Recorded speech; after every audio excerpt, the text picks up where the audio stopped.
Good morning student. Welcome to Cosmopolitan Study Foundation. This is mentor Abhishek. Today we will discuss करेंगे कि हमारी जो ICR technician की post है उसके लिए हमने 50 डेज़ की आपके लिए रिवीजन क्लास रखी है. 50 days revision class that means ये नहीं है कि केवल रिवीजन होगा. यहाँ पे ये जो हमारा ICR टेक्नीशियन का जो जॉब प्रोफाइल के लिए नोटिफिकेशन आउट हुआ है, ये लेवल जो इसका है 10th क्लास का लेवल है. तो हमें यहाँ कोई इतना हाई लेवल SSC लेवल या CGL लेवल नहीं जाना है. तो नॉर्मल हमारे पास जो सिलेबस मैथ का है, मैंने मैथ के लिए आपके कंप्लीट रखा है रिवीजन क्लास. अदर के लिए जैसे साइंस से अदर टीचर होंगे आपके, वो कंप्लीट कराएंगे. तो मैथ के लिए जो कंप्लीट करेंगे, यहाँ पे सिलेबस हमारे पास शो कर रहा है. इसमें आपको 15 डेज़ में मैं कंप्लीट कराऊंगा सारे टॉपिक. और देखिएगा किस लेवल पे होंगे, जहाँ से आप नॉर्मली मैं आपको सारे कॉन्सेप्ट बता दूंगा. इतना कोई हाई लेवल नहीं कि ज़्यादा टाइम लगे कॉन्सेप्ट बताने में. तो आपके जितने भी कॉन्सेप्ट हैं हर चैप्टर से मैं क्लियर कर दूंगा. उसके साथ साथ मैं हर चैप्टर से आपको 200 क्वेश्चन की PDF में प्रोवाइड करूंगा, जो पिछले प्रीवियस ईयर के होंगे या ग्रुप D लेवल के क्वेश्चन होंगे जो इन टॉपिक से आए होंगे.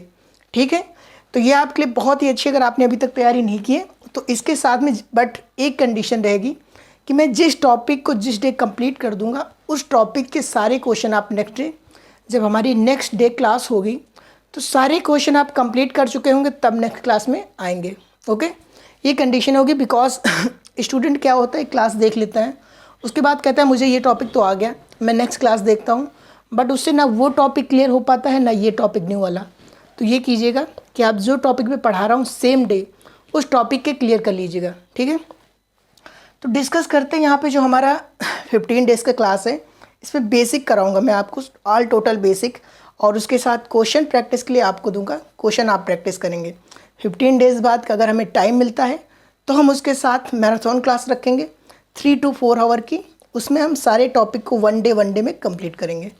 ओके, तो देखो फर्स्ट टॉपिक जो हमारे पास, इसमें टॉपिक जो है 3, 6, 7 टॉपिक हैं हमारे पास. नोटिफिकेशन जो आउट हुआ था, नोटिफिकेशन में ये टॉपिक मैथ के दे रखे हुए थे. तो देखो नंबर सिस्टम जो है, यहाँ हमें 10th लेवल तक पढ़ना है. तो 10th लेवल में रियल नंबर तक आता है. तो रियल नंबर सिस्टम में जैसे कि आज इंट्रोडक्शन क्लास है, और इंट्रोडक्शन क्लास में आपको नंबर सिस्टम का जो क्लासिफिकेशन है वो कंप्लीट करा दूंगा. बिकॉज मैं नहीं चाहता कि आपका टाइम लॉस हो या मेरा टाइम लॉस हो, क्योंकि दोनों का टाइम बहुत क्या है, बहुत इंपॉर्टेंट है. So that's why today we will discuss about number system. इससे पहले थोड़ा सा डिस्कशन जान लेते हैं. हमने कहा आपके जो नंबर सिस्टम है, इस पर हम 3 क्लास लेंगे, क्योंकि ये बहुत बेसिक क्लास, बेसिक से चलना है हमें. तो इसको समझे बिना आप कुछ भी आगे इंक्रीज़ नहीं कर सकते. तो इस पर हमारी 3 क्लास होंगी, जिसमें हम आपको क्या क्या पढ़ाएंगे उसके बारे में भी तो जान लीजिए. तो 3 क्लास में हम आज आपका नंबर क्लासिफिकेशन कंप्लीट करेंगे.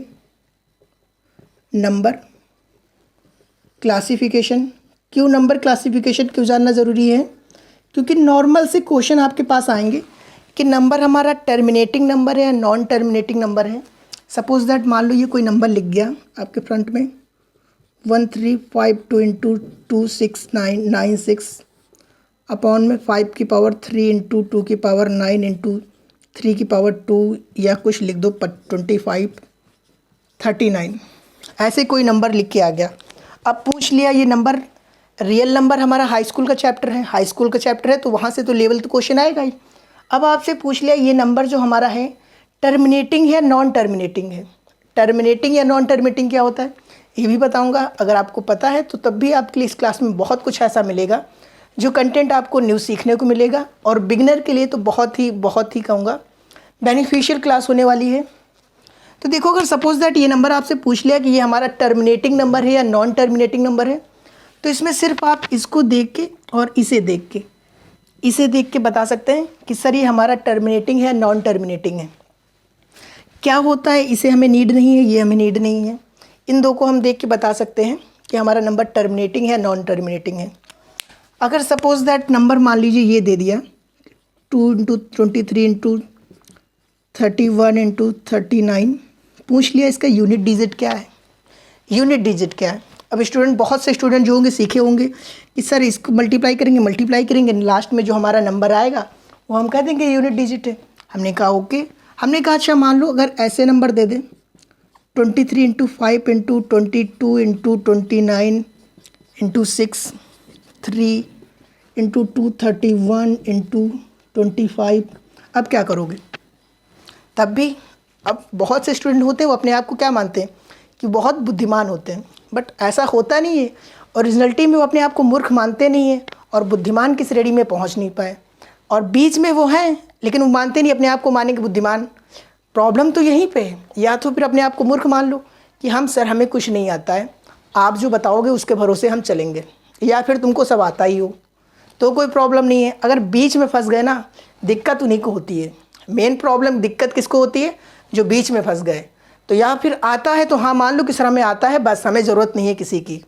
अगर नहीं आता है तो तैयारी करो लेवल से, पर ऐसा ना हो कि तुम बीच में हो, मानो कि हम ही तो बुद्धिमान है, सर आप क्या बता रहे हो, ये सब तुम्हें आता है। ठीक है, तो ऐसा कुछ नहीं है, आराम से पढ़ो। देखो यहाँ पे बहुत कुछ ऐसा नया मिलेगा आपको जो आपके लिए बेनिफिशियल होगा। अब इतना नंबर लिख दिया, अब कुछ स्टूडेंट होंगे क्या करेंगे, कुछ को तो पता नहीं होगा सर हम कैसे निकालें इसका यूनिट डिजिट। यूनिट डिजिट क्या होता है? इकाई का अंक होता नहीं। जैसे हमारा ये नंबर कोई लिखा है 21, तो इसे हम क्या कहते हैं? इकाई कहते हैं। इसे क्या कहते हैं हिंदी वालों के लिए? दहाई कहते हैं।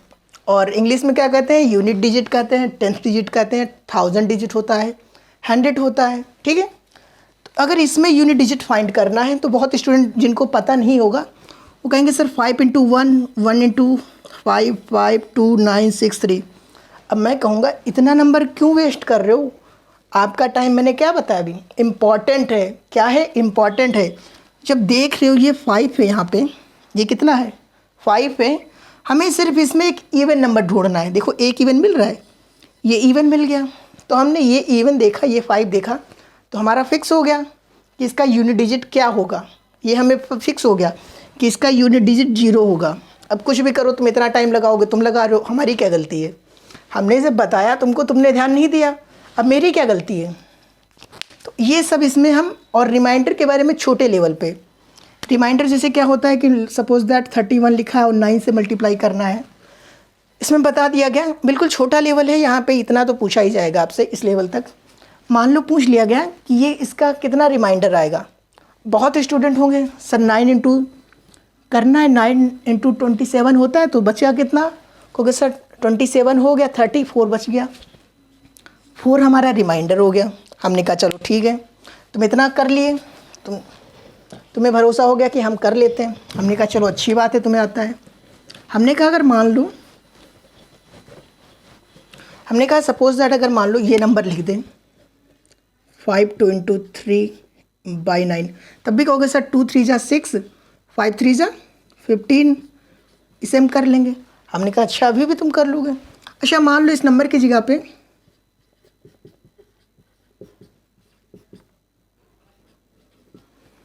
अब लिख दें, अब क्या करोगे? अब हुआ ना दर्द, अब आई ना प्रॉब्लम। तो दिक्कत यहीं पे होती है कि मूर्ख मानते नहीं हो, बुद्धिमान बन नहीं पाए। देखो अब इनके लिए हम अगर ऐसे करने जाओगे तो मल्टीप्लाई करके बहुत नंबर लगेगा। अब कुछ लोग कहेंगे सर हम ऐड करके देख लेंगे कि मल्टीप्लाई हो रहा है नहीं हो रहा है। हमने कहा बुड़बक तुम रहोगे क्या? बिल्कुल।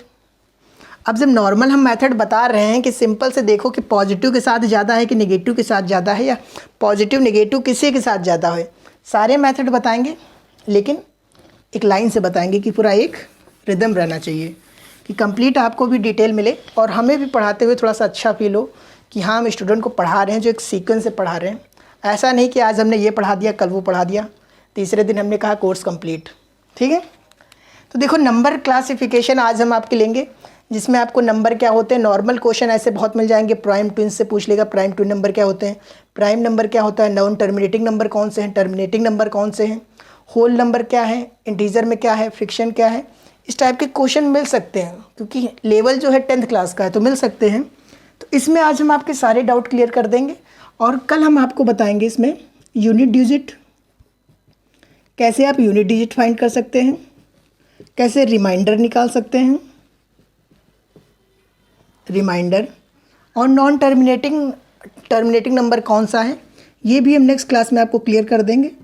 उसके साथ 3rd क्लास में हम आपको कुछ क्वेश्चन प्रैक्टिस करवाएंगे और साथ में अगर कोई अदर टॉपिक बचा होगा जो नंबर सिस्टम के अकॉर्डिंग इम्पॉर्टेंट होगा तो वो भी क्लियर कराएंगे। ठीक है, तो इसमें 3 क्लास होंगी हमारी। अब नेक्स्ट आ जाओ फंडामेंटल अरिथमेटिक ऑपरेशन। तो 10th के लेवल पे आपसे इतना ही पूछेगा, किसी वस्तु को किसी पर्सन ने परचेज़ किया, 10% बेनिफिट पे बेचा, 10% नेगेटिव पे बेचा, लॉस पे बेचा, प्राइस क्या है, कितना परसेंट उसे लाभ हुआ, बोनस हुआ, क्या हुआ, उस लेवल पे हम आपको सिर्फ 2 क्लास देंगे इसमें। लेकिन 2 क्लास में आपका हम पहले बेसिक, क्योंकि स्टूडेंट बहुत से ऐसे होते हैं जो फॉर्मूले तो रट लेते हैं कि हमें सर पता है फॉर्मूले, अगर बेनिफिट हो गया तो हम करेंगे 100 इंटू जितने का बेनिफिट हुआ, 100 प्लस 10 का बेनिफिट हुआ, अमाउंट लिख के फाइंड कर लेंगे। हमने कहा कर तो लोगे, बट ये कब तक कर लोगे? जब तक डेली रिवीजन करते रहोगे तब तक याद रहेगा, और क्वेश्चन थोड़ा एग्जामिनर ने घुमा दिया वहाँ भी तुम फंस जाओगे। तो हम तुमको पहले बेसिक बताएंगे। नॉर्मल मेथड देखो, कभी भी अगर तुमको कंपटीशन के लिए जा रहे हो तो पहले बहुत ज़रूरी है, इंपॉर्टेंट है। जितने भी स्टूडेंट ने सिलेक्शन लिया है या जितने भी लेते हैं या जितने भी टीचर बताते हैं, पहले कहते हैं कि बेसिक पढ़ लो। क्यों बेसिक पे जोर देते हैं? क्योंकि जब तुम्हें ये पता रहेगा ना तो क्वेश्चन थोड़ा सा घूम भी गया तब भी इसमें फॉर्म करके पुट करके वैल्यू फाइंड कर लोगे। तुम्हें पता रहेगा कि अच्छा इसको पॉइंट यहाँ चेंज किया है तो इसे कर देंगे। इस रीजन से बेसिक बहुत इंपॉर्टेंट होता है। अलजेब्रा पूरा आपका डिपेंड करेगा सिर्फ फॉर्मूले पे। 2 क्लास होंगी इसकी। इन 2 क्लास में आपको हम बहुत से फॉर्मूले बेस्ड जो क्वेश्चन आते हैं वो भी बताएंगे। कुछ ऐसे बता देंगे कि जैसे कि क्वेश्चन पूछ लेता है कि x प्लस 1/x क्या होगा अगर x बराबर x इजकल टू 2 - 3 दे रखा है, 2 - √3, इस टाइप के क्वेश्चन, या x plus 1/x is equal to 1 दे रखा है तो स्क्वायर क्या होगा, क्यूब क्या होगा, ठीक है। इस लेवल पूछता है। और ये भी क्वेश्चन पूछता है कि a प्लस b का अगर ये 2 दे रखा है तो a इंटू b 3 दे रखा है तो क्या होगा। इसमें भी एक लेवल अप करके आपको हम बता देंगे, इतना लो नहीं बताएंगे, थोड़ा एक लेवल अप भी कर देंगे। जो पेपर का आपका स्ट्रक्चर है उससे थोड़ा सा हमारा लेवल अप फिर है। तो इस क्वेश्चन में अगर हम ऐसे भी दे देंगे ना कि a plus B is equal to root लगा के तब भी हम फाइंड कर लेंगे। वो हम बताएंगे जब आपको वहाँ पे ज़्यादा डीप में डिस्कस करेंगे। हमने कहा ज्योमेट्री में आपकी 3 क्लास लूँगा, क्योंकि ज्योमेट्री और मेंसुरेशन को हम अलग करके नहीं रख सकते हैं। तो ज्योमेट्री में ही आपको हम 3 क्लास लेंगे। तो ज्योमेट्री में 3 क्लास में आपको हम सारे जो भी इसके नॉर्मल बेसिक हैं वो क्लियर कर देंगे। किस लेवल पे? एसएससी के लेवल पे नहीं होगा, आपका 10th क्लास के लेवल पे होगा। आईसीआर के लिए या आप कोई ग्रेड डी का पेपर देते हैं उसके लेवल से, ठीक है। तो इसमें नॉर्मल से क्वेश्चन कैसे मिलेंगे आपके? नॉर्मल से क्वेश्चन मिलते हैं कि ये कोई ट्रायंगल बना हुआ है, सपोज दैट ये एंगल इतना है। अगर मान लो ये एंगल हमारा ए है और ये एंगल पी है, ए एंगल पी बराबर दे रखा है 45 डिग्री, तो ये एंगल क्या होगा?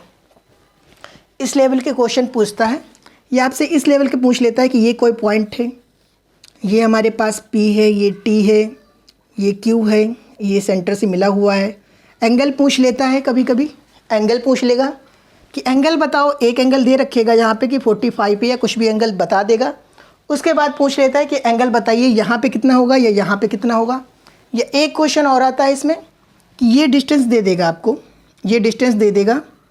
या फिर इस टाइप से आता है क्वेश्चन, देखो मान लो ये कोई पॉइंट x है, यहाँ से 2 लाइन, ये लाइन आपकी गई 2 पॉइंट पे टच कर रही है। मानो A है, ये B है, ये C है, D है, ये x है। अब वो क्या करेगा? ये डिस्टेंस आपको दे देगा, ये डिस्टेंस दे देगा। हो सकता है ये डिस्टेंस भी दे दे, ये पूछ लेगा। या फिर हो सकता है कि ये इधर कंप्लीट का ऐसे क्वेश्चन को डिवाइड कर दे, इस साइड डबल क्रॉस करेगा, इस साइड सिंगल क्रॉस करे, उसके बाद पूछ लेगा। इसी लेवल पे पूछेगा आपसे ज्योमेट्री में भी, इससे अप नहीं जाएगा। तो कंप्लीट बता देंगे। मेंसुरेशन में देखो, मेंसुरेशन में आपके पास रेक्टेंगुलर है, स्क्वायर है, इससे रिलेटेड थोड़े से क्वेश्चन आएंगे। उन क्वेश्चन के बारे में हम डिस्कस कर लेंगे। आपके प्रीवियस ईयर के जो क्वेश्चन हैं मैंने चेक किया है और ग्रुप डी लेवल के क्वेश्चन मैंने मेंसुरेशन के देखे हैं। जो लेवल होता है वो लेवल से थोड़ा सा अप ही कराएंगे, आपको लो नहीं कराएंगे, ठीक है। इस पर जो आपकी क्लास रहेंगी 2 क्लास रहेंगी, 2 क्लास। और ट्रिग्नोमेट्री पे आपकी 2 क्लास रहेंगी, क्योंकि ट्रिग्नोमेट्री में एक डे तो आपको पूरा फॉर्मूले जो 1 डे हमारा चलेगा ट्रिग्नोमेट्री का कंप्लीट आपको चलेगा बताने में। कब हमारा कि 90 degree all school time college, ये आपने अगर पढ़ा है तो अच्छी बात है, अदरवाइज़ हम यहाँ पे आपको ऑल स्कूल टाइम कॉलेज बताएंगे, ठीक है। शॉर्ट फॉर्म में आपने अगर बचपन में पढ़ा होगा तो अच्छी बात है, याद होगा कि यहाँ पे ऑल प्लस रहते हैं, यहाँ पे साइन नेगेटिव, साइन को छोड़ के और सब नेगेटिव हो जाते हैं, यहाँ पे टैन कॉट को छोड़ के और सब नेगेटिव हो जाते हैं, और यहाँ पे सेक और कॉसेक को छोड़ के नेगेटिव हो जाते हैं। और कैसे हम वैल्यू फाइंड करेंगे अगर हमारे पास साइन, ये आपको पूरा मैं सीरीज़ बताऊंगा कि कैसे हम साइन की वैल्यू 30 की वैल्यू करके हम कैसे साइन से ही अगर हम एक नंबर की वैल्यू याद कर लें कि साइन की सारी वैल्यू याद कर लो आप, तो साइन से हम कॉस कन्वर्ट करके इजीली आपको हम बता देंगे कैसे आप याद रख सकते हो। ये बहुत बेनिफिशियल होने वाली है लास्ट टाइम उन स्टूडेंट के लिए जिनकी मैथ कमज़ोर है। स्टैटिकल चार्ट में आपकी एक क्लास लेंगे, बट ये क्लास थोड़ी सी लेंदी होगी, सारी क्लास आपकी थोड़ी सी लेंदी ही होंगी, 1.5 से 2 आवर की क्लास होंगी कंप्लीट आपकी, ठीक है। इसमें एक क्लास लेंगे, आपको कंप्लीट बता देंगे, उसके बाद अगर लगता है कि हमें नीड है एक्स्ट्रा क्लास की तो हम बीच में एडजस्ट कर लेंगे या फिर बाद में देखेंगे 1-2 क्लास लेने की कोशिश करेंगे। ओके, तो ये हमारा स्ट्रक्चर रहने वाला है 3 class, 3 to 5, 5 to 7, 7 to 10, 10 to 12, 12 to 40, 48, 50, 15 days में हम आपका कंप्लीट कोर्स कराएंगे। दैट मीन्स रिवीजन क्लास समझ सकते हो, या फिर बेसिक जिन स्टूडेंट ने नहीं पढ़ा है उनके लिए तो बिल्कुल कंप्लीट रामबाण होने वाला है, ठीक है। और उसका एग्जाम्पल ना आप आज देख लोगे, आज की कंप्लीट क्लास देखना लास्ट तक। जिनको लगता है कि सर मुझे सब पता है उनके लिए भी कुछ नया होगा, जिन्हें लगता है सर मुझे नंबर सिस्टम आज तक मैंने बहुत बार पढ़ा, हमेशा पढ़ा, मुझे समझ में ही नहीं आया नंबर सिस्टम होता क्या है, उनके लिए भी रामबाण है, ठीक है। चलो देखते हैं, लेट्स डिस्कस।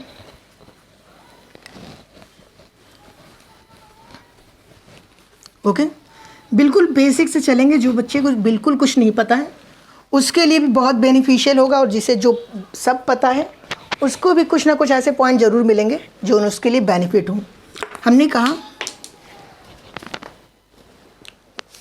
हमने आपसे कहा नॉर्मल, देखो आपसे पूछा नेचुरल नंबर क्या होता है। नेचुरल नंबर देखो, अब इसमें हिंदी में नहीं नोट कर रहा हूँ, हिंदी में बता दूंगा। हिंदी में इसे कहते हैं प्राकृतिक नंबर, ठीक है, क्योंकि बोर्ड पे इतना स्पेस नहीं है कि अगर हम दोनों में लिखेंगे तो बोर्ड पे क्लियर भी दिखेगा और सही भी लगे। तो हिंदी में बताते चल रहा हूँ, और कोशिश करिए कि आप ये जो वर्ड्स हैं इंग्लिश में याद करने की, क्योंकि ये इंग्लिश में ज़्यादा टाइम तक याद रहेंगे, हिंदी में कन्फ्यूजन हो जाती है।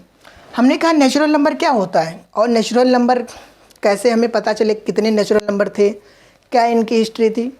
अगर इनका थोड़ा सा इतिहास जानना है ना, तो थोड़ा सा पहले की क्लास मेरी पढ़ी हुई है, उनमें काफ़ी डिस्कस किया है मैंने नेचुरल नंबर के बारे में, ठीक है। तो यहाँ पे देखो, नेचुरल नंबर नॉर्मल पूछेंगे तो स्टूडेंट कहेंगे सर इसमें नेचुरल नंबर में ना ज़ीरो इंक्लूड नहीं होता है। हमने कहा अच्छा, आपने कहा सर जीरो नेचुरल नंबर में 1 होता है, 2 होता है, 3 होता है, 4 होता है, 5 होता है, 6 होता है, डॉट डॉट करके इन्फिनाइट तक जाता है। हमने कहा क्लियर है, इतना तो आपको भी पता होगा कि नेचुरल नंबर में हमारा 1 इंक्लूड नहीं होता है। इनको नेचुरल नंबर क्यों कहते हैं, इसका रीज़न भी बताते हैं आपको। क्योंकि ये हमें बहुत, जब हमने नंबर के सिस्टम के बारे में थोड़ा हमें डिटेल होने लगी थी, लगभग 5-6 शताब्दी में, तो ये नंबर हमें पहले से पता थे, तो इन्हें हमने कहा प्राकृतिक नंबर, ये हमें प्रकृति से मिले हैं, इसलिए हमने कह दिया नेचुरल नंबर, प्राकृतिक नंबर। फिर जब हमने शून्य की खोज कर ली, ज़ीरो की, तो हमने जब ज़ीरो की खोज कर ली तो हमने एक अलग बनाया, डिस्ट्रीब्यूट किया उनको, और उसमें कह दिया हमने होल नंबर।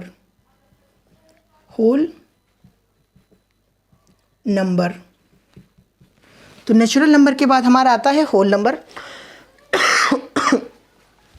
तो होल नंबर में हमारा 0 इंक्लूड हो जाता है, 0, 1, 2, 3, 4 डॉट डॉट करके इनफाइनाइट तक। तो नेचुरल नंबर सबसे पहले, नेचुरल नंबर में क्या इंक्लूड नहीं होता है, 0 इंक्लूड नहीं होता है। जब हमने 0 की खोज कर ली तो हमने अलग नाम दे दिया, हमने कहा नेचुरल नंबर हो गया है। इतना क्लियर है। फिर जब हमने देखा कि हमारे पास नेचुरल नंबर है, होल नंबर है, सारे ये पॉजिटिव के हैं, जब हमने इसमें नेगेटिव भी इंक्लूड कर दिया, नेगेटिव नंबर को हमने इसमें इंक्लूड कर दिया, तो हमने इसको एक अलग नाम दिया, इंटीजर, ठीक है। तो हमने इसको एक अलग नाम दे दिया, इंटीजर। दैट मीन्स हमारे नेचुरल नंबर प्राकृतिक नंबर थे। होल नंबर को हिंदी में क्या कहते हैं मुझे याद नहीं इतना, इंटीजर पूर्णांक कहते हैं मे बी। तो जब हमारे पास नेचुरल नंबर से होल 0 इंक्लूड हो गया तो हम होल नंबर हो गए। होल नंबर में जब हमने जीरो के साथ साथ zero plus minus one plus minus two plus minus three plus minus four dot dot करके इंक्लूड कर दिया, तो इसे हमने कहा इंटीज़र। क्या कहा हमने? नेचुरल नंबर में क्या क्या होता है? ज़ीरो नहीं होता है, वन टू डॉट्स करके इन्फिनाइट तक होते हैं। होल नंबर क्या होता है? होल नंबर में हमारा जीरो भी इंक्लूड हो जाता है। इंटीजर क्या होते हैं? इंटीजर में हमारा जीरो के साथ साथ positive integer, negative integer include हो जाता है। और यहाँ से क्वेश्चन पूछता है एग्जामिनर कि जब पॉजिटिव इंटीजर लेने को बोलता है तो हम पॉजिटिव इंटीजर को पुट करते हैं, जब नेगेटिव बोलता है तो नेगेटिव को मानते हैं। इसमें आपके पास थोड़ी सी इक्वेशन आती है, लीनियर इक्वेशन, उसमें इनका यूज़ कर सकता है। ठीक है, हमने कहा इतना क्लियर है कि natural number, whole number, integer clear होगा। इतना तो कुछ मैंने खास अभी नहीं बताया। अब मैं कह रहा हूँ आगे चलते हैं थोड़ा सा। ठीक है, हमने कहा यहीं पे जानो। अभी इसका टर्मिनेटिंग नंबर क्या होते हैं? मैंने कहा टर्मिनेटिंग नंबर, हमने कहा टर्मिनेटिंग नंबर क्या होते हैं? हिंदी में बोलते हैं शांत दशमलव। ठीक है, हिंदी में बोलते हैं शांत दशमलव। हमने कहा टर्मिनेटिंग नंबर का नाम सुना है आपने? तो आपने कहा हाँ सर, हमने जानते हैं कि जो हम टर्मिनेट हो जाते हैं। हमने कहा टर्मिनेट हो जाता है दैट मीन्स कि वो अगर लिखे हुए हैं, सपोज दैट इस फॉर्म में आ जाते हैं टर्मिनेट होके। मान लो कि आपके पास नंबर है कोई 1/2, तो इसको जब करोगे डिवाइड करोगे तो क्या होगा? पॉइंट लग गया, पहले ही पॉइंट लगाया, 10 हो गया, 0.5 आ गया, तो ये टर्मिनेट होके एक नंबर बन गया। मान लो यहाँ पे दूसरा एग्जांपल देता हूँ, 5/10 लिखा है। ओके, नहीं कुछ और नंबर करते हैं। मान लो 9/10 लिखा है। ठीक है, अब इस 9 को 10 से डिवाइड करो, हो सकता है नहीं होगा, पॉइंट लगाया हमने, 0 आ गया, किया 9 हो गया, 0.9 क्या हुआ? टर्मिनेट हो गया। टर्मिनेट हो गया, नाम से ही देखो क्लियर हो रहा है, टर्मिनेटिंग। दैट मीन्स कि इसके डिवाइड में जो हमने डिनोमिनेटर में कोई नंबर था, डिनोमिनेटर के नंबर से न्यूमरेटर का नंबर क्या हो गया? डिवाइड होके डायरेक्ट ऐसा नहीं हुआ कि कोई नंबर डायरेक्ट क्लियर हो गया कि हमारा पॉइंट में आ गया है, बट हमें पता है कि 9/10 का जो वैल्यू होती है 0.9 होती है। ये तो नहीं है कि हमें कन्फर्म नहीं है, हम यहाँ पे क्या है, कन्फर्म है कि हमारे पास अगर हम 10/9 कोई नंबर लिखते हैं तो उसकी वैल्यू अगर हम डिवाइड करके रिटर्न करेंगे तो 0.9 होती है। ठीक है, ऐसे नंबर हमारे होते हैं टर्मिनेटिंग नंबर। लाइक दैट, मान लो 1.25 हो गया, 0.2 हो गया। ठीक है, कुछ भी नंबर हो सकते हैं, 1.53 देखिएगा आप, कुछ भी नंबर हो सकते हैं। ठीक है, अब हमने कहा देखो नेक्स्ट देखो, नॉन टर्मिनेटिंग रिकरिंग नंबर। ठीक है, non terminating recurring number, non terminating recurring number. हमने कहा इनको बताओ क्या होता है तो कहोगे सर आपने अभी बताया terminating number, non terminating number, that means कि वो टर्मिनेट हो जा रहे थे, ये टर्मिनेट नहीं होंगे। हमने कहा ओके, ये शांत दशमलव तो ये क्या है, अशांत हैं। और रिकरिंग नंबर दैट मीन्स क्या है, पुनरावृत्ति। रिकरिंग का मतलब क्या है, बार बार रिपीट हो रहा है क्रम। जैसे कि अब इसका एग्जांपल देता हूँ, मान लो ये लिख लो कि 1/3, 1/3 लिखा आपने, 1/3। ठीक है, अब इस 1/3 को आप इससे डिवाइड करो 1 से 3 को, तो क्या करोगे, 0 लगाओगे, पहले पॉइंट लगाया, 10 हो गया, डिवाइड करोगे 3 आएगा, फिर से देखो 1 बचा, 1 से फिर 0 लगाओगे, फिर क्या होगा, 3 आएगा, फिर 3 आएगा, फिर 3 आएगा, फिर 3 आएगा, फिर 3 आएगा, डॉट डॉट करके इनफाइनाइट तक चलता जाएगा। कहाँ तक जाएगा, इनफाइनाइट तक जाता जाएगा, हमें पता नहीं कहाँ तक जाएगा। ठीक है, हमने कहा इसी टाइप से अदर भी नंबर लिख सकते हो, जैसे कि 7 कुछ लिख लो, कोई भी नंबर हो सकते हैं। ठीक है, 2 मान लो, सपोज दैट यहाँ पे लिख लो 4/3 लिख लो, तो क्या होगा, 3 1 जा 3 हो जाएगा, पॉइंट लगा, फिर 1.333 चलता जाएगा। कोई भी नंबर ऐसे हो सकते हैं जो नंबर टर्मिनेट होके क्लियर ना हो और उसके बाद क्या हो, एक क्रम रिपीट होता जाए। जैसे कि मान लो हो सकता है वो सीक्वेंस ऐसा भी हो सकता है कि 0.243 243 243 243, ठीक है। ज़रूरी नहीं है कि एक ही नंबर से रिपीट हो सकता है 3 के जोड़े में रिपीट होता जाए, हो सकता है कि 6 मान लो 0.66435 5 के जोड़े में रिपीट होता जाए, 66435 66435 5 के जोड़े में भी रिपीट हो सकता है। तो दैट मीन्स यहाँ क्लियर हुआ होगा कि ऐसे नंबर जो हमारे समाप्त नहीं होते हैं डिवाइड करने पे और उनका रिपीटेशन बार बार होता रहता है, जैसे कि मान लो 1.33333 डॉट डॉट करके जा रहा है, मान लो अदर नंबर की 1.259 259 259 259 259 259 259 259 और भी जा सकता है। यहाँ पे थोड़ा और इंक्रीज करके लिखते हैं, अदरवाइज 1.33333, ठीक है, ऐसे जा रहा है। इन नंबरों को हम कहते हैं non terminating non recurring number, ठीक है। अब मान सपोज दैट इन नंबरों पे हम एक बार लगा के ऐसे भी लिख सकते हैं कि अगर जो हमारे पास ये रिपीट हो रहा है, देखो 1.3333 रिपीट होके जा रहा है, तो क्या हम इसको ऐसे लिख सकते हैं, ऐसे लिख सकते हैं। अगर हम ये हमारा इतना नंबर रिपीट हो रहा है 259 259 बार बार रिपीट हो रहा है, तो इस सब को हम हटा के 259 ऐसे लिख सकते हैं, कोई दिक्कत तो नहीं। बार लगाते हैं, पता है ना कि बार लगा देते हैं तो हमारे पास नंबर को हम जब हमारा मान लो कि ये नंबर रिपीट हो रहा है 1.32 32 32 32 रिपीट हो रहा है, तो हमने ये देखा हमने कितना रिपीट हो रहा है 32 32 32 32 हो रहा है, तो हमने बैक के 32 को हटा दिए और यहाँ पे एक बार का साइन लगा दिया। ये हम लिख सकते हैं ऐसे, ठीक है। अब क्यों लिख सकते हैं और ऐसे क्यों होता है, इसका रीज़न इतना डीप में नहीं बताएंगे, ठीक है।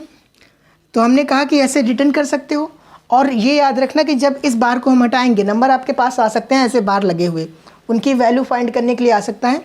तो अगर ऐसे बार लिखे हुए नंबर हों तो क्या करना, यूँ हटाना बार और साइड में देखना कितना लिखा है नंबर, 32 है तो जितना नंबर लिखा है उतने 9 नीचे कर दोगे, 3 नंबर हैं 39, कितना नंबर है, एक नंबर है 9 कर दिया, ठीक है।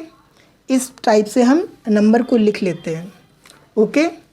तो यहाँ पे रिटर्न कर रहा हूँ 1.33 जो है हमने 1.3 बार कर दिया, 2.539 बार कर दिया।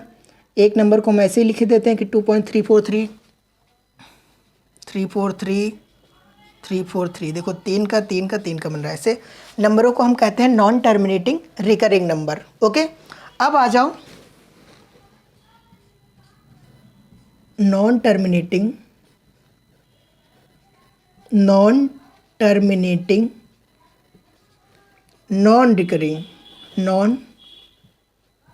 रिकरिंग, ठीक है। अब हमारे पास ऐसे नंबर पे आ गए जो टर्मिनेट भी नहीं हो रहे हैं और पुनरावृत्ति भी नहीं हो रही है, यानी कि दोबारा रिपीटेशन भी नहीं हो रहा है, नॉन रिकरिंग नंबर, ठीक है। Non terminating non recurring number, ऐसे नंबर कौन से होते हैं हमारे, ऐसे नंबर सपोज दैट मानो कोई नंबर है जैसे कि तुमने डिवाइड किया 1.23546928 करते करते डॉट डॉट जा ही रहा है, उसका क्या हो रहा है, कैंसिलेशन नहीं हो रहा है और कोई ऐसा क्रम भी नहीं है कि 243 के बाद किसी नंबर के बाद रिपीट होना शुरू हो जाए। जैसे कि मान लो 1.2345988234 ऐसे कोई क्रम जा रहा है जिसका 2 5 3 4 9 6 7 8 2 3 4 5 ये नंबर डॉट डॉट डॉट करके इन्फिनाइट तक जा रहा है। इसमें कोई हमें ऐसा सीक्वेंस भी नहीं मिल रहा है कि इस तरीके से हम लिख सके और ये समाप्त भी नहीं हो रहा है। दैट टाइप के नंबरों को हम कहते हैं non terminating non recurring number. क्या कहते हैं, non terminating non recurring number, non terminating non recurring number, ठीक है। इतना क्लियर हुआ होगा, natural number, whole number, integer, terminating number, non terminating non recurring, non terminating non recurring number, ठीक है। अब आगे चलते हैं, इनको हम एक ग्राफ प्लॉट करते हैं, उससे और ज़्यादा क्लियर होगा आपका, ठीक है। रब कर रहा हूँ अब मैं, तो क्लियर हो गया कि non terminating non recurring number कौन से हमारे, टर्मिनेटिंग रिकरिंग नंबर कौन से हमारे, और होल नंबर, नेचुरल नंबर, ये सब तो नॉर्मल है। क्लियर हो गया होगा। अब हमने कहा आपसे कि हमारे अगर नंबर सिस्टम में हम जाते हैं तो यहाँ पे तो हमें रियल नंबर तक पढ़ना है, बट आपको बता देता हूँ कि सबसे बड़ा नंबर कौन सा होता है। तो आप कहोगे सर ग्रेजुएशन, अगर आप ग्रेजुएशन लेवल पे हैं तो आप कहोगे सर सबसे बड़ा नंबर होता है कॉम्प्लेक्स नंबर।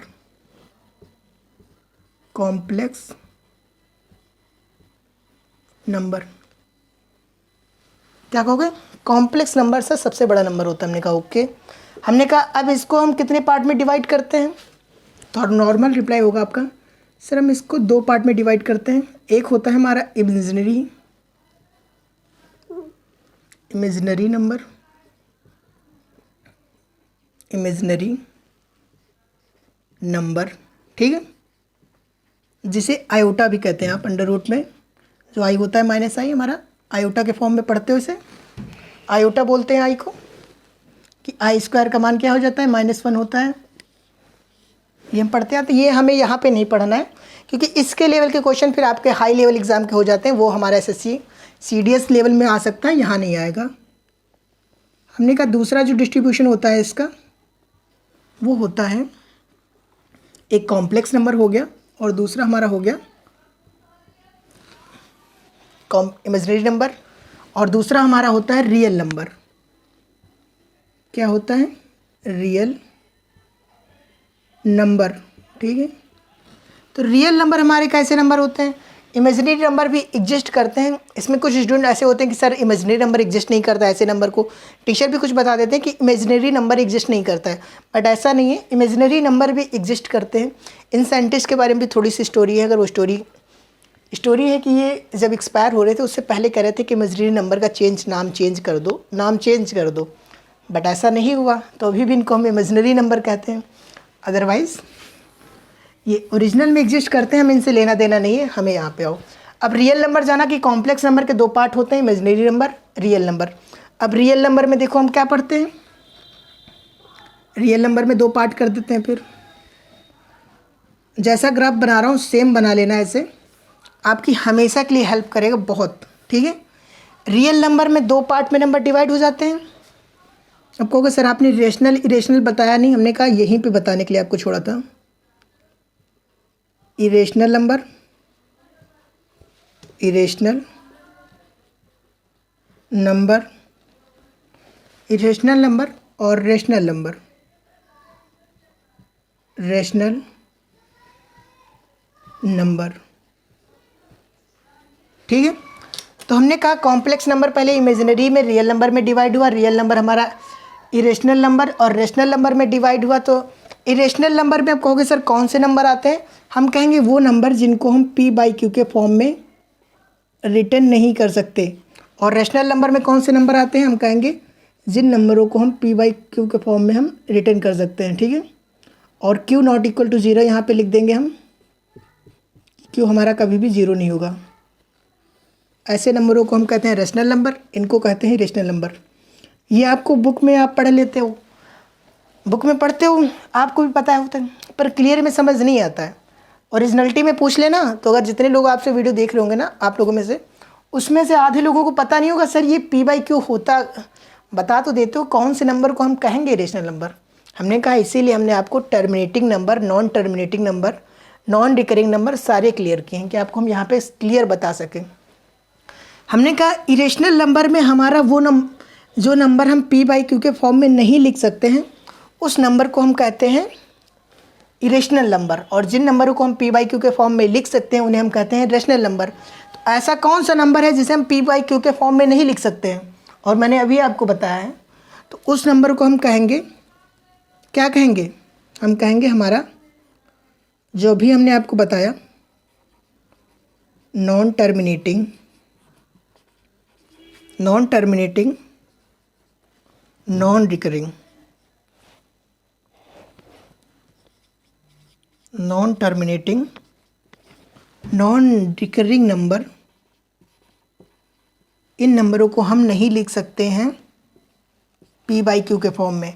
अब कहोगे sir non terminating non recurring number, हमारे नंबर क्या थे, नंबर ऐसे थे ना कि 1.23456 करते हुए जा रहे थे डॉट डॉट करके इनफाइनाइट तक, हो सकता है 2.342963 ऐसे करते जो जा रहे हो डॉट डॉट। इन नंबरों को हम कहते हैं non terminating number, non recurring number, और इन नंबरों को हम नहीं पुट कर सकते हैं पी बाई क्यू के फॉर्म में।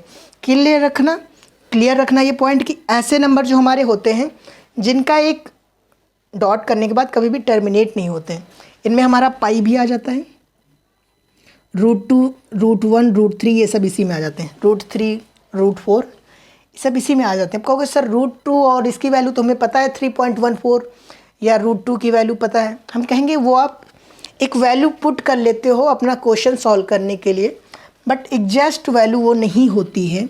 पाई की वैल्यू देख सकते हो, 20/7 पुट करो। अब इसको सॉल्व करते जाना, कभी भी सॉल्व नहीं हो पाएगा। 7 3 जा 21 होता है, 21 लिखा, पॉइंट लगाया, 1 बचा, 7 1 जा 7, 3 बचा, 7 करोगे 30 हो गया, 7 4 जा 28 करते जाओगे डॉट डॉट, कभी भी पाई की वैल्यू तुम्हारी रुकेगी नहीं, वैल्यू निकालते जाओगे। इसीलिए हम कहते हैं इन नंबरों को इरेशनल नंबर, क्योंकि इनको हम पी बाई क्यू के फॉर्म में पुट नहीं कर सकते हैं, that's why called irrational number. और इरेशनल नंबर में हमारा पाई आ जाता है, और भी नंबर आते हैं जैसे कि और भी कांस्टेंट टर्म है, और रूट आ जाता है, ठीक है।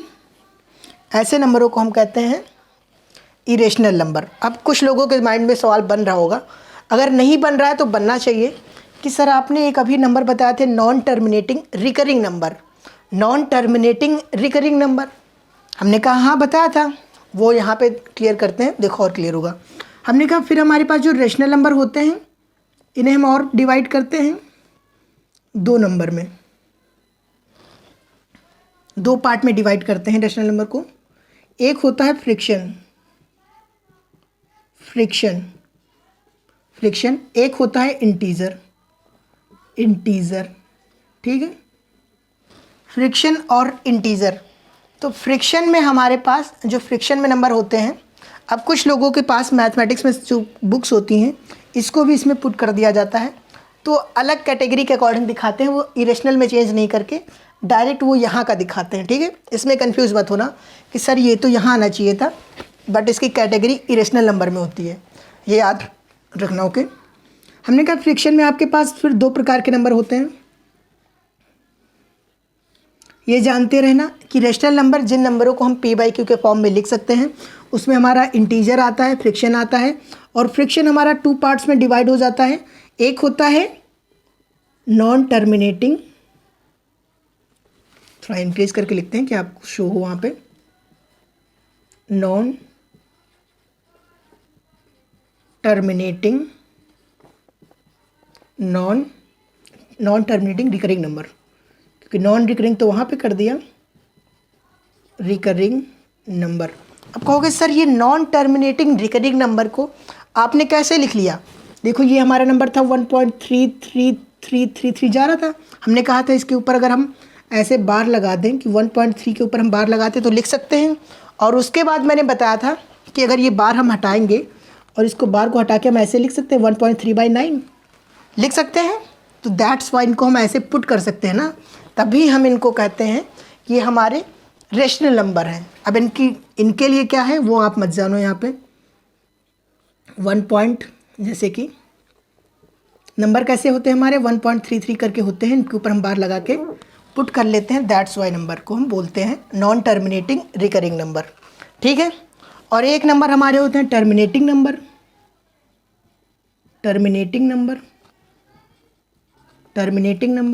ठीक है। तो टर्मिनेटिंग नंबर बहुत से एग्ज़ाम में तो यही पूछ लिया जाता है कि नॉन टर्मिनेटिंग या नॉन टर्मिनेटिंग नंबर किस सीरीज़ में आता है, किसके अंडर में आता है, तो रेशनल नंबर के अंदर आता है, रियल नंबर के अंदर आता है, कॉम्प्लेक्स नंबर के अंदर आता है, इरेशनल के अंदर आता है। जब आपको ये सब क्लियर होगा कि कौन नंबर कहाँ पे एडजस्ट होते हैं, एग्जिस्ट करते हैं, आपको थोड़ी सी समझ और ब्रॉड होगी, क्वेश्चन करने में ज़्यादा हेल्प करेगी। हमने कहा फ्रिक्शन में terminating number, non terminating number. Terminating number ऐसे नंबर जो हमारे टर्मिनेट हो जाते हैं, 2.3 हो गया, 3.2 हो गया, टर्मिनेट हो गए ना, इन नंबरों को कहते हैं। और नॉन टर्मिनेटिंग नंबर जैसे कि 0.3 लगा के बार करके 9 कर दिया, इन नंबरों को हम कहते हैं। तो इन नंबरों को हम लिख सकते हैं ना, इन नंबरों को हम P/Q के फॉर्म में एडजस्ट कर सकते हैं। सो दैट्स वाई हम इन्हें रेशनल नंबर की सीरीज़ में पुट करते हैं। इतना क्लियर हुआ? ओके, अब आगे चलें। हमने कहा इंटीजर जो नंबर आपका यहाँ आता है, इंटीजर को फिर आप पार्ट में डिवाइड करते हो यहाँ से, फिर इसमें क्या करते हो, 0 यहाँ पे कर देते हो, करते हो।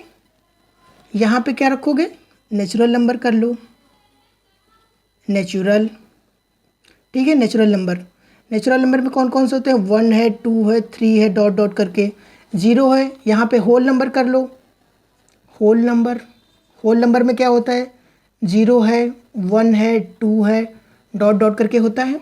यहाँ पे इंटीजर कर लो, इंटीजर में क्या आ जाता है, 0 भी आ जाता है, +-1 भी आ जाता है, +-2 भी आ जाता है। तो हमने आपको देखो शुरुआत से देखते हैं। अब इसमें क्या बचा है, प्राइम नंबर, ट्विन नंबर बचा है, वो हम अगली क्लास में डिस्कस करेंगे जब इसका हम पढ़ेंगे कि प्राइम नंबर को कैसे हम, सबसे छोटा प्राइम नंबर कौन सा है, ट्विन नंबर के कॉन्सेप्ट कौन से बनते हैं, और कितने प्राइम नंबर होते हैं 1 से 100 में, कितने होते हैं 1 से 50 में, कितने होते हैं 1 से 200 में। ठीक है, ये सब हम नेक्स्ट क्लास में जब इसके बारे में डिस्कस करेंगे तब वहाँ पे आपको हम बताएंगे। ठीक है, इसलिए इतना ही जानो। इसके अंदर अब हम इंटीजर के अंदर नेचुरल नंबर में हम यहाँ से अब हमको इसके आगे का पढ़ना है, वो हम नेक्स्ट क्लास में पढ़ेंगे। ठीक है, तो हमने कहा देखो एक बार ये पूरा समझ लो कि हमारा सबसे बड़ा नंबर जो होता है कॉम्प्लेक्स नंबर होता है। कॉम्प्लेक्स नंबर में हमारे 2 टाइप के नंबर आते हैं, एक इमेजिनरी नंबर जिनको आप आयोटा के फॉर्म में रखते हो, एक रियल नंबर। रियल नंबर में हमारे सारे नंबर आ जाते हैं कि terminating number, non terminating number भी हमारे सब इसमें रियल में आ जाते हैं। हमने कहा रियल नंबर को फिर आप 2 पार्ट में डिवाइड करते हो, रियल नंबर को 2 पार्ट में डिवाइड करते हो, इरेशनल नंबर और rational number. Irrational number, rational number. तो इरेशनल नंबर ऐसे होते हैं हमारे जिनको हम P/Q के फॉर्म में नहीं पुट कर सकते हैं। सो दैट्स वाई ये non terminating, non recurring number होते हैं, जिसे डॉट डॉट करके चलते जाते हैं ना, इनका कोई सीक्वेंस होता है ना। ठीक है, ये साइड का है। हमने कहा फिर रेशनल नंबर होता है, तो इसे हम P/Q के फॉर्म में नोट कर सकते हैं, रिटर्न कर सकते हैं।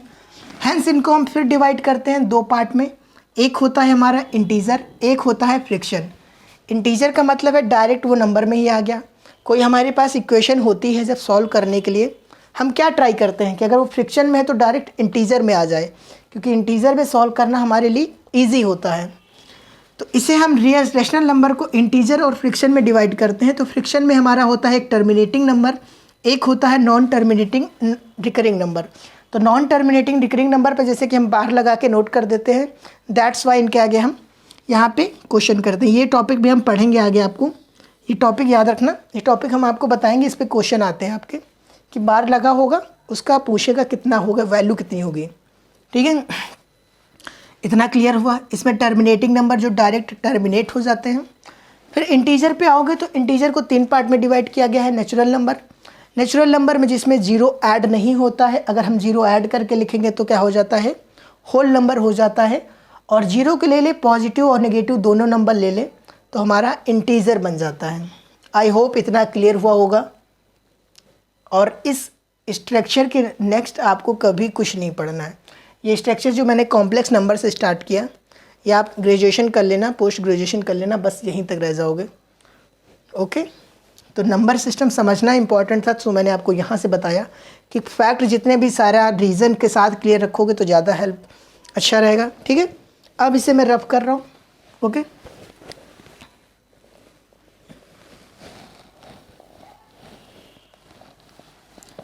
नोट कर लिया होगा आई होप। तो हमने कहा आपसे देखो, देखते हैं कि क्लास कितनी आपकी, कितना टाइम हुआ है, अदरवाइज़ थोड़ा सा और टॉपिक डिस्कस करते हैं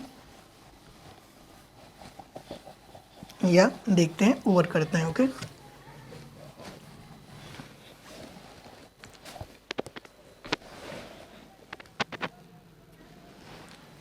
ठीक है, अभी तो हमारे पास टाइम है, काफ़ी टाइम है, जैसे कि बताया था हमने। तो हमने कहा देखो नॉर्मल हमने आपको नंबर सिस्टम बता दिया। तो नॉर्मल के बाद इसमें जो हमें अभी प्राइम नंबर और नॉन टर्मिनेटिंग नंबर पढ़ना है, वो हम आगे भी पढ़ेंगे, ठीक है। तो इसलिए मैंने यहाँ पे डिस्कस नहीं किया। अब मैं कह रहा हूँ आपसे कुछ छोटे छोटे क्वेश्चन आ जाते हैं, उनके बारे में जानते हैं, ठीक है। देखो नॉर्मल क्वेश्चन भी मैंने रखे थे अपने पास, इस टाइप के क्वेश्चन आपके आते हैं जो पेपर में, ठीक है। हमने कहा देखो जो क्वेश्चन आपके हैं ये नॉर्मल लिया गया है। पहले आपको बताते हैं, बिल्कुल लो लेवल से चलते हैं। हमने कहा मान लो सपोज दैट ये एक नंबर लिखा है 2 5 3 4 9 6 8। अब कुछ लोग कहेंगे सर इतना भी लो आएगा क्या। हमने कहा इसका पूछ लिया find the difference between ninth face value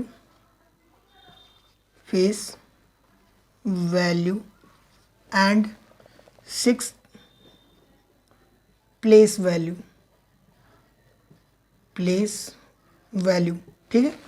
अब कुछ लोग कह रहे होंगे सर इतना लो लेवल का आएगा क्या, और कुछ स्टूडेंट ऐसे होंगे कह रहे होंगे सर ये क्या है face value and place value. तो मैंने कहा कि देखो 10th क्लास का जैसे कि नॉर्मली आपका 10th लेवल का है और इसमें ऐसे टाइप के क्वेश्चन आ सकते हैं, इससे पहले भी आए हुए हैं। तो नॉर्मल देखो अगर पूछ लेता है तो हम कैसे सॉल्व करेंगे कि फेस वैल्यू पूछ लिया एंड 6 की प्लेस वैल्यू पूछा। तो देखो इसमें हमें देखना होता है कि हमारा डिजिट कौन सा है। इसे कहते हो यूनिट डिजिट, क्या कहते हो इसे, यूनिट डिजिट कहते हो। इसे क्या कहते हो, इसे 10th डिजिट कहते हो। इसे क्या कहते हो, 100 डिजिट कहते हो। इसे क्या कहते हो, 1000 डिजिट होता है। तो इसे हम 10th डिजिट क्यों कहते हैं। इस नंबर को अगर आपको लिखना है अदर कहीं तो कैसे लिखते हो, 8 × 1 से मल्टीप्लाई करके लिखते हो ना। दैट मीन्स यूनिट डिजिट हम इसे क्यों कहते हैं, इसका रीज़न तो पता होना चाहिए ना। देखो नॉर्मल बताते हैं, इंपॉर्टेंट नहीं है बस इतना जान लो कि यूनिट डिजिट हम कहते क्यों हैं। क्योंकि इसकी जब भी हमें वैल्यू निकालनी होती है 8 की, तो 8 को सिर्फ 1 से मल्टीप्लाई करते हैं। क्यों, क्योंकि ये यूनिट डिजिट है। तो यूनिट डिजिट को हम सिर्फ 1 से मल्टीप्लाई करते हैं। अब अगर मान लो आपको वैल्यू निकालनी है 6 की वैल्यू निकालनी है, तो 6 को क्या करते हो, ये कौन सा डिजिट है, कहोगे सर ये 10th डिजिट है। हमने कहा कौन सा डिजिट है, क्या कहोगे सर ये 10th डिजिट है। हमने कहा तो 10th डिजिट है तो इसी की वैल्यू क्या होगी, तो 6 लिखोगे इंटू मल्टीप्लाई करोगे 10 से। इसे हम कहते हैं ये 10 की वैल्यू है। 6 को हम मल्टीप्लाई करने के बाद 6 को हम 10 से मल्टीप्लाई करने के बाद यहाँ पे पुट किए होते हैं। सो दैट्स वाई तभी हम इसे कहते हैं 10th डिजिट।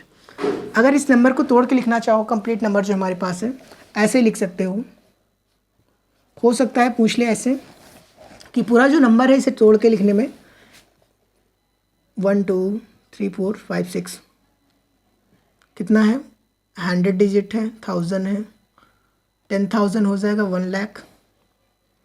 यहाँ से चलते हैं, चलो बैक से ही, चलो यहीं से लिखते हैं 2 × कितने ज़ीरो होंगे पता नहीं, निका 5 × कितने ज़ीरो होंगे पता नहीं, प्लस लिखा 3 × 10 की पावर कितनी होगी पता नहीं, पावर में लिखना चाहो लिख सकते हो या जीरो में। 4 × 10 की पावर कितनी होगी पता नहीं, 9 × 10 की पावर हमें पता नहीं, प्लस लगाया 6 × 10 की पावर हमें पता नहीं, प्लस लगाया 8 × 1।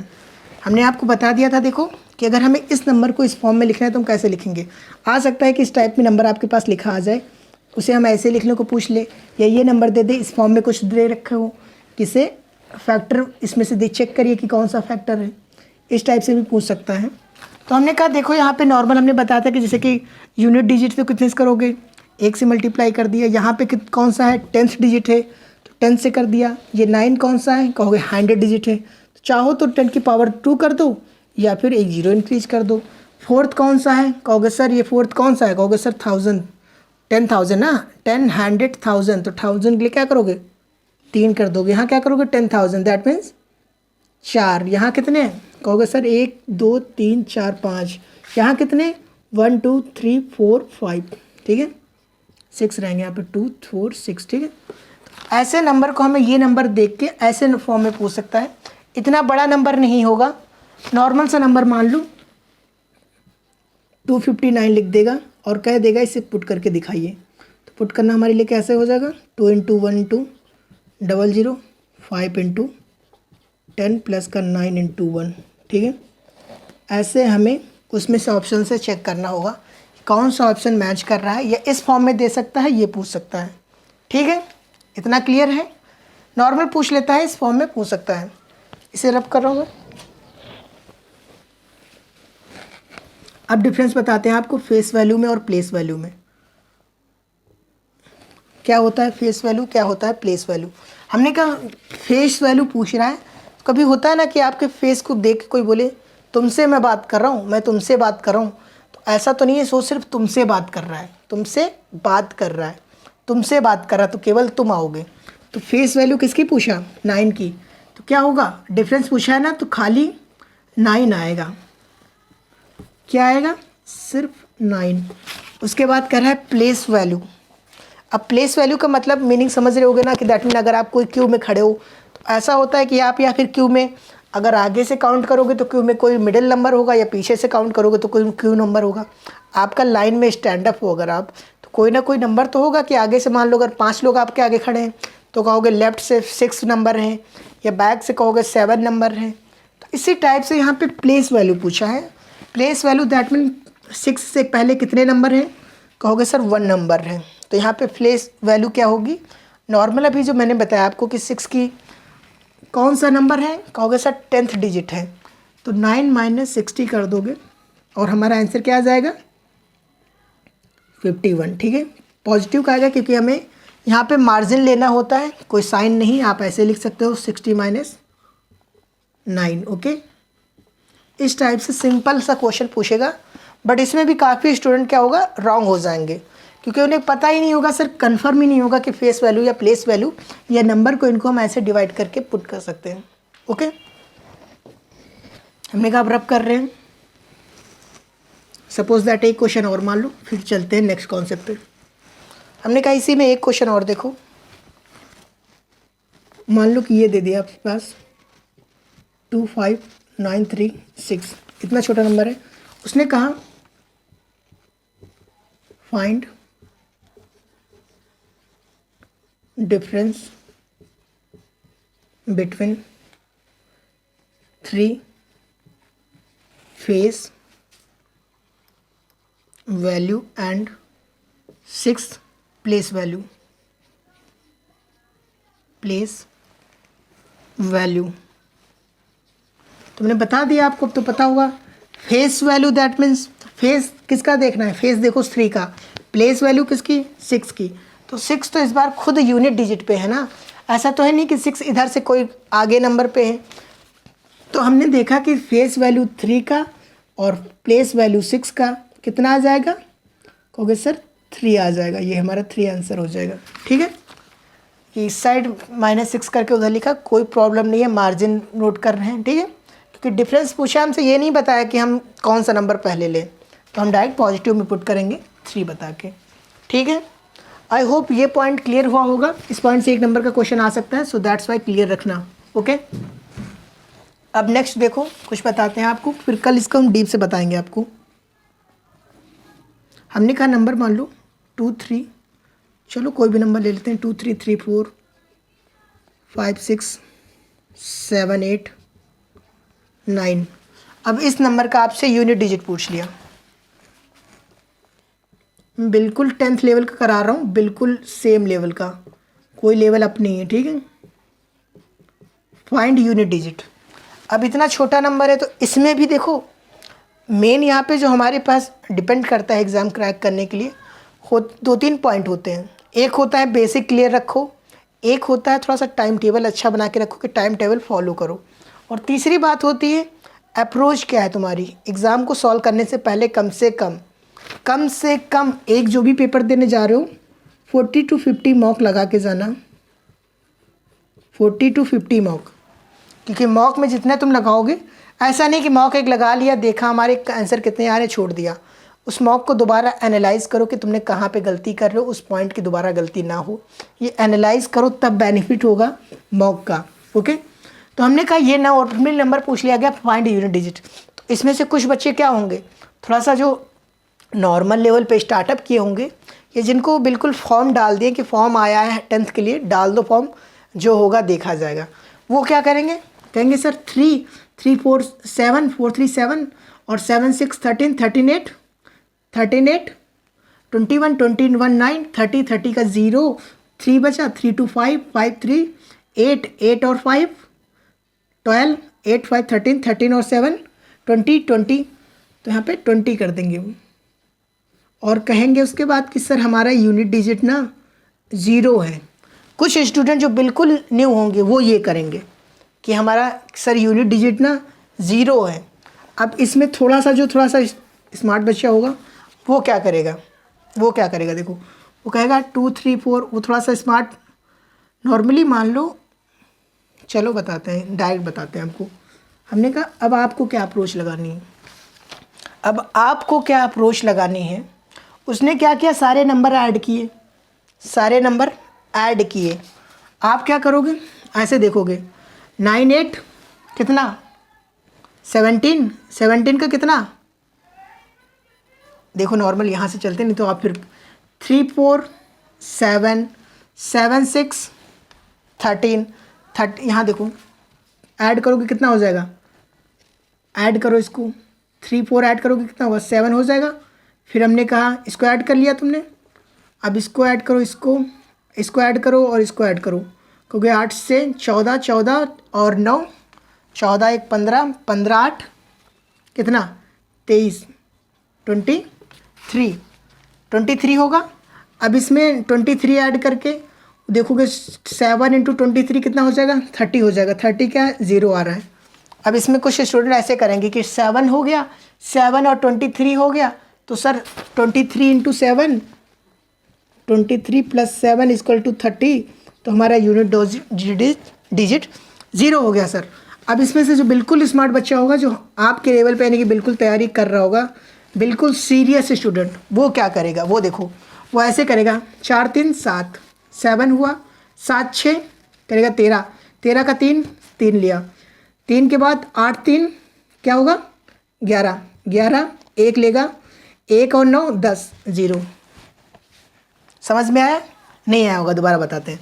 देखो नॉर्मल हमें तो यूनिट डिजिट चाहिए ना, तो नंबर अपना ऐड करके क्यों प्रेशर बढ़ा रहे हो, नॉर्मल देखो 4 3 7 हुआ, 7 हो गया, 7 6 जोड़ोगे कितना हो जाएगा, 7 6 जोड़ोगे 13 हो जाएगा, 13 हो जाएगा। 13 का 3 लियो ना, ये हमें क्यों चाहिए, हमें 10th डिजिट तो चाहिए ही नहीं, हम डायरेक्ट यहाँ से 3 लेंगे। हमने 3 को लिया और 3 और 8 जोड़ो, 8 3 जोड़ोगे जब तो क्या हो जाएगा 11 हो जाएगा। फिर 11 का 1 छोड़ दो, सिर्फ 1 लो, 1 और 9 जोड़ोगे कितना होगा 10 होगा, 10 का हमने 0 ले लिया। ठीक है, तो हमें अप्रोच ऐसी लगानी है कि नॉर्मल कुछ स्टूडेंट होंगे सारा नंबर जोड़ेंगे, कुछ स्टूडेंट जो होंगे 1 2 के जोड़े में जोड़ेंगे। आप डायरेक्ट ऐसे जोड़ना 4 3 7 7 आया, 7 6 13 13 का 3 3 8 3 11 11 का 1 1 और 9 10 10 का 0, बस हो गया। ठीक है, क्योंकि टाइम हमें बचाना पड़ेगा, टाइम मैनेजमेंट एग्जाम में बहुत इंपॉर्टेंट है। ठीक है, एक क्वेश्चन और देता हूँ इसी पे, उसके बाद चलते हैं नेक्स्ट पे।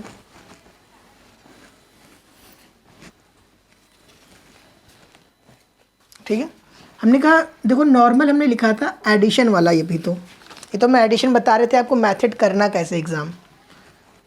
हमने कहा नॉर्मल देखो लिखा होगा 2 3 प्लस का 3 2 प्लस का 5 9 प्लस का 6 2 मान लो, फाइंड यूनिट डिजिट, अब नॉर्मल अप्रोच क्या होगी आपकी, कहोगे सर 3 और 2 5 हो गया, 5 और 9 कितना हो गया 14 हो गया, तो 14 का 14 पुराना लो, डायरेक्ट खाली 4 लो, यहाँ से 4 लो और 4 और 2 को ऐड कर दो, 6 हो गया। सर हमारा यूनिट डिजिट 6 आ गया। अब अगर आप ऐसे लोगे, देखो नॉर्मल अगर मान लो 3 2 6 3 2 5 5 9 40 और 42 40 जोड़ोगे, 40 के बाद जोड़ोगे 60 होगा, तो क्यों इतना लंबा जाओ, 4 देखा, 4 का हमने 4 लिया, 2 किया 6 हो गया। थोड़ा सा अप्रोच से चलो ना। ओके, तो आई होप, मैं उम्मीद करता हूँ कि इस टाइप के क्वेश्चन जो आएंगे आप अपनी अप्रोच को थोड़ा सा चेंज करके लगाओगे। ठीक है, अब देखो मान लो ऐसे क्वेश्चन आ जाए, मान लो क्वेश्चन कोई है मेरे पास, हाँ चलो इस टाइप के 3 क्वेश्चन लिखता हूँ। 31 इंटू 37 इंटू 34 इंटू 49। एक क्वेश्चन मान लो ये आ गया। एक क्वेश्चन मान लो ये आ गया। 6 7 3 5 4 1 2 3 7। एक क्वेश्चन मान लो ये आ गया।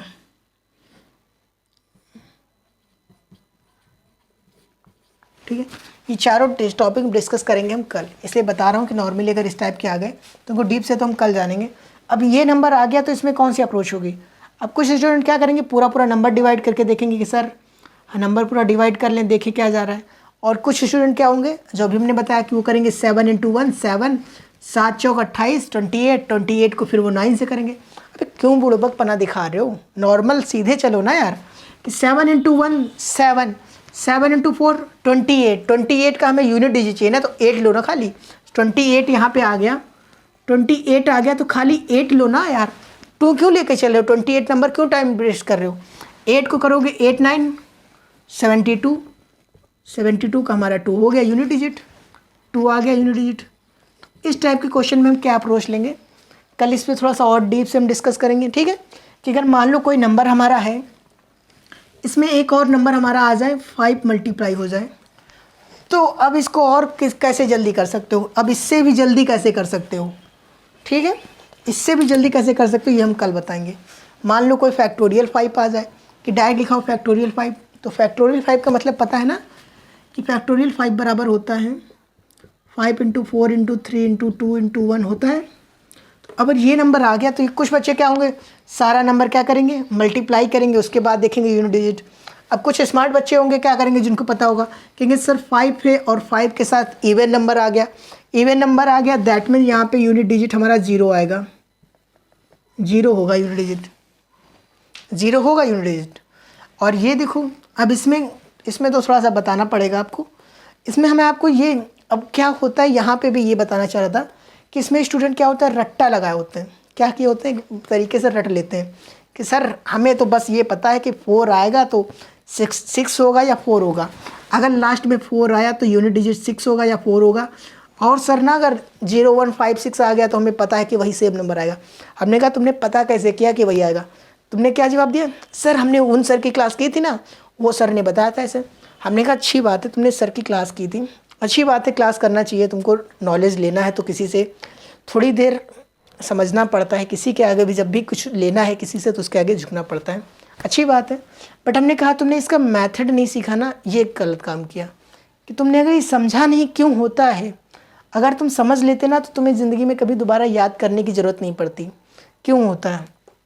अब नॉर्मल देखो क्यों होता है, हमने कहा जब 4 का अगर तुम मान लो 4 इंटू 4 करते हो तो क्या आता है, कहोगे सर 16 आता है।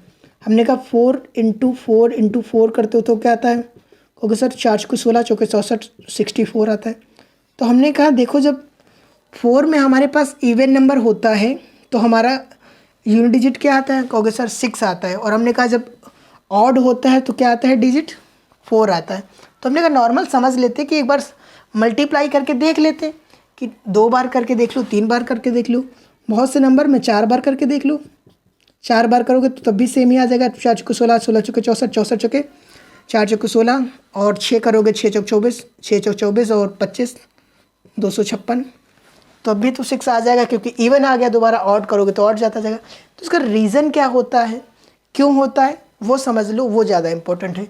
इसमें भी कुछ स्टूडेंट क्या होता है, रटे होते हैं कि सर इसमें यूनिट डिजिट निकालना है, या फिर हम मल्टीप्लाई करते हैं या फिर देखेंगे कितना ये ज़्यादा है कितना ये ज़्यादा है। हमने कहा अच्छी बात है, तुम देख लोगे कितना ज़्यादा है कितना कम है। क्या तुमने इसके बारे में समझा क्यों होता है ज़्यादा क्यों कम है, और क्या हम एक को प्लस ले लें एक को माइनस ले लें, एक को प्लस ले लें दोनों को प्लस ले लें दोनों को माइनस ले लें, कैसे कैसे हम चेंजेस कर सकते हैं। और मेथड चेंज करने से कभी भी आंसर चेंज नहीं होता।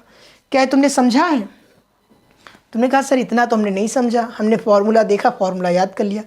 हमने कहा फार्मूला देख के फार्मूला याद कर लिया अच्छी बात है, बट उसके बारे में समझना भी ज़रूरी है। अदरवाइज़ वो क्वेश्चन जब तुम्हारे पास एग्ज़ाम हॉल में जो आता है क्वेश्चन, वहाँ पे कोई ट्रिक काम नहीं आएगी। वहाँ पे तुम्हें अगर तुमने कोई मल्टीप्लाई करना, नॉर्मल देखो एक मेथड सिखा रहा हूँ आपको कि अगर कोई नंबर मान लो 2 डिजिट का नंबर है 23 इंटू 46, इस नंबर को तुम्हें मल्टीप्लाई करना है, तो आप कैसे करते हो? ऐसे करते हो कि 23 को 6 से पहले 3 से करोगे कि 6 नॉर्मल यहाँ पे दिखाते हैं आपको कि 23 इंटू 46 से मल्टीप्लाई करना है। कुछ स्टूडेंट क्या होता है अप्रोच क्या लगाते हैं, 6 तियाँ 18, 18 का 8 हासिल बचा 1, 6 दूनी 12, 12 1 13। अगर आप भी ये करते हो ना कमेंट करना, ठीक है। 4 3 जा 12, 12 का 2 हासिल बचा 1, 4 दूनी 8 9। उसके बाद ऐड करके लिख दिया 3 2 5 9 2 10 कर दिया। अब हमने कहा देखो ये तो कर लिया मैथड, चलो ठीक है। अब हमने कहा अगर ये प्रैक्टिस कर लोगे ना जो मैं बताने जा रहा हूँ, तो इससे तुम्हारा थोड़ा सा तो टाइम बचेगा और वही टाइम तुम इन्वेस्ट कर सकते हो कोई अदर क्वेश्चन में। हमने कहा देखो नॉर्मल कौन सा मेथड लगाओ, कुछ ना करो, हमने कोई मेथड नहीं लगाया, हमने जो सीखा हम आपको बता रहे हैं। हमने कहा पहले 6 को 3 से मल्टीप्लाई करो, 6 को 3 से मल्टीप्लाई करोगे कितना होगा, 6 3 जा 18 होगा, 6 3 18, एक हमारे पास बचा, एक बचा। अब क्या करना है, अब हमने कहा तुमने 6 को 3 से मल्टीप्लाई कर लिया, रखा रहने दो। हमने कहा अब एक तुमने 18 लिख लिया, 1 बचा यहाँ पे, 3 इंटू 4 को कर दो, 2 इंटू 6 को कर दो। देखो हमने क्रॉस नहीं किया, यहाँ पे स्टूडेंट को कन्फ्यूजन होती है इसीलिए मैंने नीचे से दिखाया। 3 इंटू 4 पास वाले को पास से, दूर वाले को दूर से। 3 4 तियाँ 12, 12 4 तियाँ कितना होता है लिखोगे 12, और 6 दूनी 12, दोनों को ऐड करोगे कितना हो जाएगा 24, प्लस 1 ऐड कर लो कितना हो जाएगा 24, प्लस 1 ऐड करोगे 25 हो जाएगा। 25 का यहाँ पे 5 लिख लो, हमारे पास 2 बचा, 2 बचा। अब लास्ट वाले को लास्ट से मल्टीप्लाई कर लो, लास्ट बार में 4 2 जा 6 और 2 8। तो वहाँ पे कुछ गलत किया है क्या हमने, 4 2 जा 8, सॉरी 4 2 जा 8 to 10 सही तो है, 4 2 जा 6 कर दे रहा था, ऐड कर रहे थे। 4 2 जा 8 होता है, 4 दूनी 8 प्लस 2 और 10। तो देखो क्या ये मेथड अच्छा है कितना तुम करो या फिर ये अच्छा है, इसमें कुछ नहीं, लेकिन बेनिफिशियल ये तभी होगा तुम्हारे लिए जब तुम इसको प्रैक्टिस कर लोगे, अपनी हैबिट में रख लोगे कि तुमको कभी मल्टीप्लाई करना अगर हुआ तो तुम यही मेथड अप्लाई करोगे तो तुम्हारे लिए बेनिफिट होगा, अदरवाइज़ कोई बेनिफिट नहीं होगा। हमने कहा देखो मानो कोई नंबर फिर से लिख लेते हैं कि 43 इंटू 41 करना है, क्या करोगे पहले, कैसे करोगे, 1 को मल्टीप्लाई करो 3 से, कितना आएगा 3 आएगा, कुछ एल्स हमारे पास रिमाइंडर नहीं आया कि हमारे पास कोई बचता, तो नीचे वाले को नीचे से करो, 4 3 जा 12, 12 और 2। जब तुम करने लगोगे ना तो तुमको अलग अलग लिखना नहीं पड़ेगा, ऐसे लिखना पड़ रहा होगा 4 3 जा 12 प्लस 2 1 जा 2। जब तुम्हारी हैबिट पड़ जाएगी तो ऐसे पता होगा 4 3 12, 12 इंटू 2 40, 40 का 4 हासिल बचा 1, 1 और 4 2 जा 8, 8 1 9। जब करने लगोगे तुम्हारी हैबिट पड़ जाएगी, जैसे इसमें तुम्हारी हैबिट है, और ये हैबिट तुम्हें इस क्वेश्चन से ज़्यादा आगे पहुंचाएगी। ये स्टूडेंट जो बैठा होगा ऐसे कर रहा होगा, आप ऐसे कर रहे होगे, ठीक है, बहुत बेनिफिशियल होगी। तो हमने कहा आज के लिए हम इतना ही रखते हैं, कल हम इसका टॉपिक बाय टॉपिक चलेंगे तो वहाँ पे अच्छे से डिस्कस करेंगे, आपको समझाने की कोशिश करेंगे, ठीक है। तो अगर आपको अच्छा लग रहा हो ये इनिशिएटिव जो हमने स्टार्ट किया है, 15 डेज़ में आपको हम कंप्लीट आपका जो सिलेबस है वो कंप्लीट कराएंगे। उस सिलेबस में हम क्वेश्चन रिवाइज, आपको क्वेश्चन प्रैक्टिस नहीं कराऊंगा, मैं पहले बता रहा हूँ, एक क्वेश्चन लूँगा उसके हम अलग अलग मेथड बताएंगे कि कितने तरीक़ों से आप कर सकते हो। अब आपको जो अच्छा लग रहा है उसके अकॉर्डिंग करो, जिससे आपका टाइम बचे। ये नहीं कि हम यहाँ पे रैपिड फायर चला रहे हैं, क्वेश्चन पे क्वेश्चन, वो नहीं कर रहे हैं, ठीक है। आपको समझाने की जिम्मेदारी हमारी है, वो हम आपको समझा रहे हैं कि क्वेश्चन कैसे करना है। क्वेश्चन अप्लाई आप करोगे, क्योंकि हर क्वेश्चन को हमें हल पे लिख के सॉल्व करें, काफ़ी टाइम जाएगा, लॉस होगा आपका भी हमारा भी। ओके, तो अगर आपको ये अच्छा लग रहा हो और सपोर्ट करने के लिए अगर सब आप या आपके फैमिली में या कोई भी आपका फ्रेंड अगर सर्कल में कोई तैयारी कर रहा है तो चैनल को उसे शेयर कीजिए, आप सब्सक्राइब कीजिए, लाइक कीजिए, ठीक है। तो कल मिलते हैं इसी टाइम पे। Okay, thank you.